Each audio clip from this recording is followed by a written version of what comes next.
trainers like them anyway, so I appreciate that a lot anyway. Well done tonight, Connor. Nice to chat to you, and best of luck for the coming months and the season as a whole. Thank you very much. Cheers.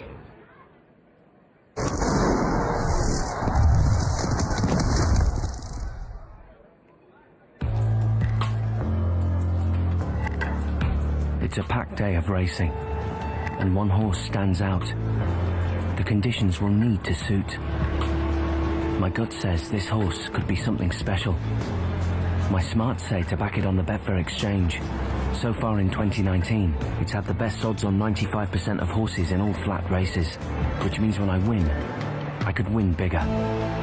Betfair, where gut instinct meets smarts.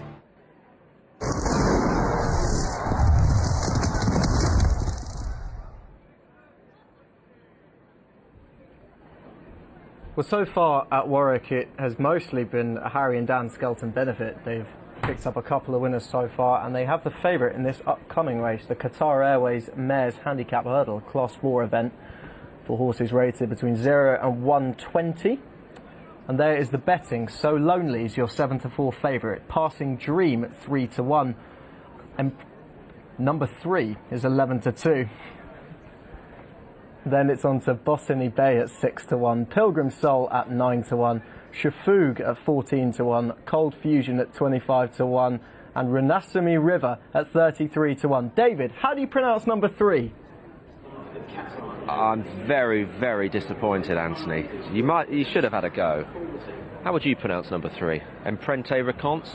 Just like that, yeah, I think. Yeah, my French O level will come into good use, wouldn't it? You got a French O level? Remarkably, yes. It was one of the few O levels that I got. Not that you're fussed about such things, but you immediately age yourself when you call them O levels. Yes, absolutely. Well, yeah, we had to do a French written exam with the chalk and slate, so yeah. There we are. Those were the days. Anyway, Emprunte Raconte is the Mount of Aidan Coleman. The favourite at the moment is So Lonely at 2-1. For the Skeltons, who had the first 2 winners, they were very easy to find on paper and both quite impressive. So Lonely has got a little bit more to prove, although she did run perfectly well against Geldings at Ludlow last time.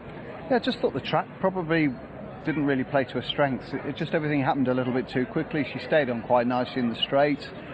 One or two sort of publications have her down as having a little bit of temperament, a little bit of attitude, but you know, she obviously wears the hood for a reason, and that might well be right. But I think this track will be a little bit more suitable for her, a little bit more galloping, and things unfold a little bit slower here than perhaps they do at Ludlow on decent ground. So she's been found in the market, and that's primarily because she's got a couple of ones close to her name, and the fact that the Skeltons do very well at their local venue. So it's not surprising that she'd migrate towards the head of their handicap. And you know, I think the owners like a bet as well occasionally, so you know, we all recognise that the colours have enjoyed a fair bit of success with the Skeltons in recent times. So Zuri, etc. Yeah, and the county hurdle winner. Oh, I've forgotten the name. Chitibello. That's it. So yeah, they've had a fair bit of success. So I'm sure this has had a couple of quid on as well. But it looks a tight little race, and you can see dangers abounding. I had a bit of an assist there with Chitibello from the gallery. They're on the ball. They are on the ball. Well, football hasn't started yet. That'll be why.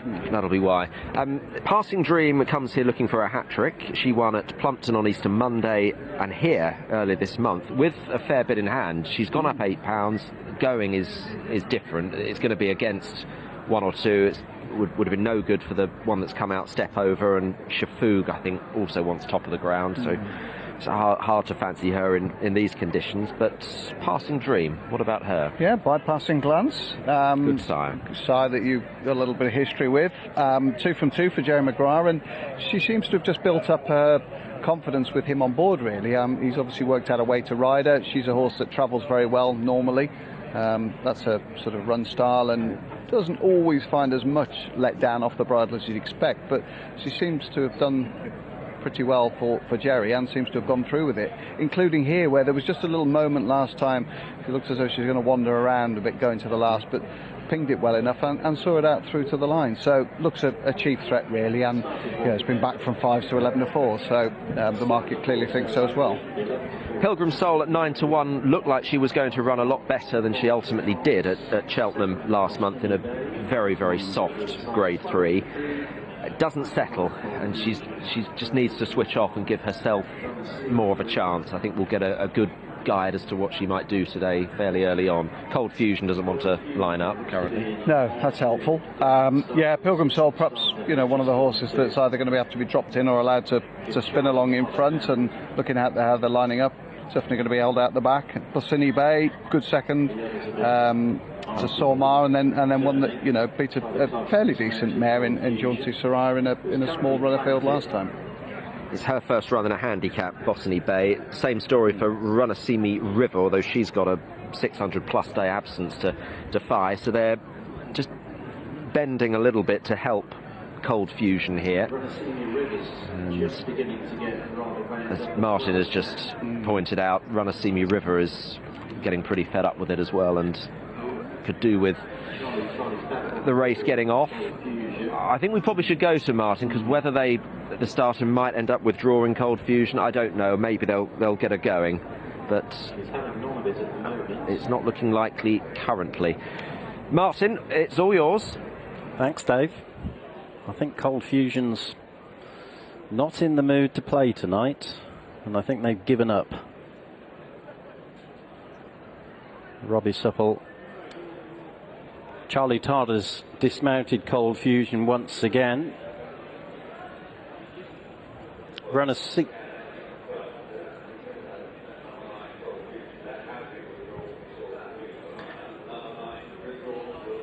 flags are up. Runnasimi River's now misbehaving. Almost ran over Robbie Supple, and she's seemingly out to get him. Now leading her in. And starters let them go, and well, they are off and racing for this Qatar Airways Mares Handicap Hurdle. 8 flights to jump over 2 miles. So Lonely led briefly, but now Bosini Bay comes through on the outside to take up the running as they approach the first, with Empreinte Raconte settling in third. Runnasimi River out wide as they reach the first flight, then Shufoog and Pilgrim Soul, who's held up, and Passing Dream jumped the first flight of hurdles last of all. So Bosini Bay into the wings of the second, popped out over it safely in front of So Lonely, with Shufoog into third now, ahead of Empreinte Raconte. Then follows Runnasimi River, and Pilgrim Soul and Passing Dream held up in the final pair.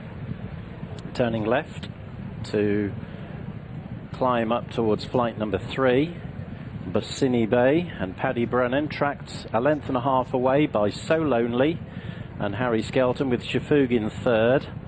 And then out wide is Runnasimi River, with Empreinte Raconte under restraint going the shortest route. Passing Dream and Pilgrim Soul, who's inclined to pull, are the last two.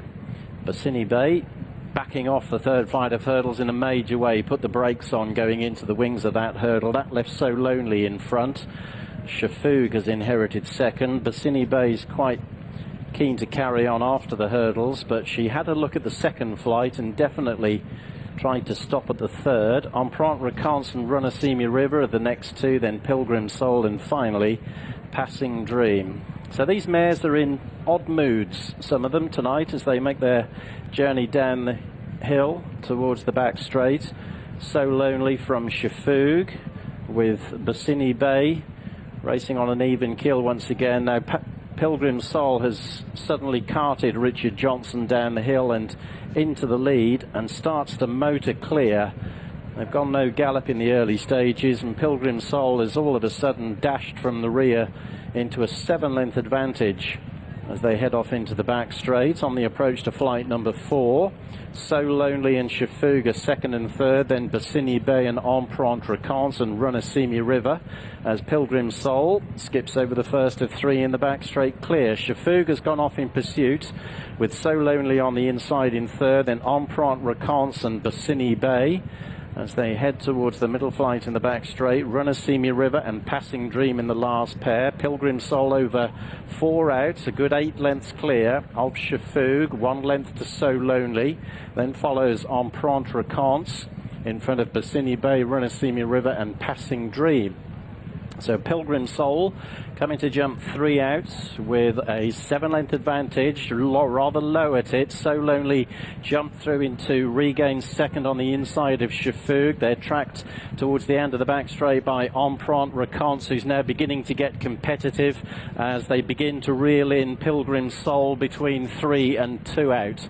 So they're about to turn for home. Pilgrim Soul with a much diminished advantage. Shufoog has regained second and now comes through on the outside to join issue as they level for the judge, and it's Shufoog who's now gone to the front. Pilgrim Soul has quickly dropped out of the equation as Empreinte Raconte and So Lonely challenge either side of Shufoog at the second last. Passing Dream has moved into fourth, but the 3 in front are not stopping in front of her as they come down to jump the final flight. So Lonely quickens into the lead at the last, landed a length in front of Shufoog with Empreinte Raconte at the 1 pace in third. It's So Lonely for the Skeltons. She's going to win with a bit in hand, easing down to beat Shufoog on Empreinte Raconte. Passing Dream running on to be a never dangerous third, and they finish a long way clear of Bassini Bay, Semi River and finally Pilgrim Soul.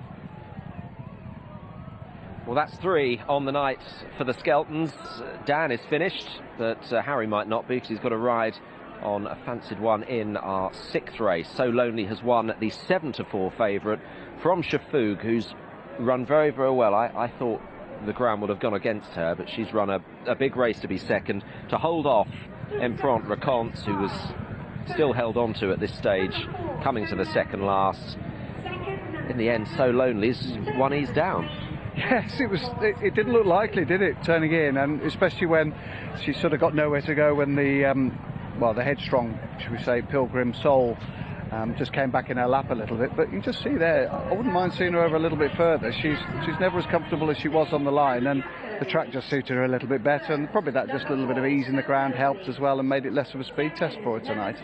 And I don't know what they can do with Pilgrim Soul, but if Richard Johnson can't hold one side of her, then it's going to be difficult to get her just to give herself a chance. Yeah, I'm not sure she wants to be a racehorse at the moment. He did well for probably half the race, and then she just took off down the outside, and that was it. Her race was run. Passing Dream, I just wonder whether the grounds just became a little bit too loose for her. She probably was a little bit out of her ground, but I'd fancy her again on better ground, and in a track where there probably isn't quite such a long run in. Somewhere like a Newton Abbot would be perfect for her, you think, in the summer when the ground does actually dry out. And there's plenty of promise from Empreinte Raconte as well, who looked as though she blew up a little bit after travelling well, and she's run on again late.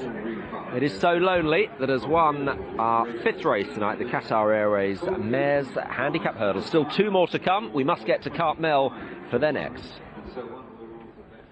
That's right, David. It's the Hunter Chase time over 3 miles and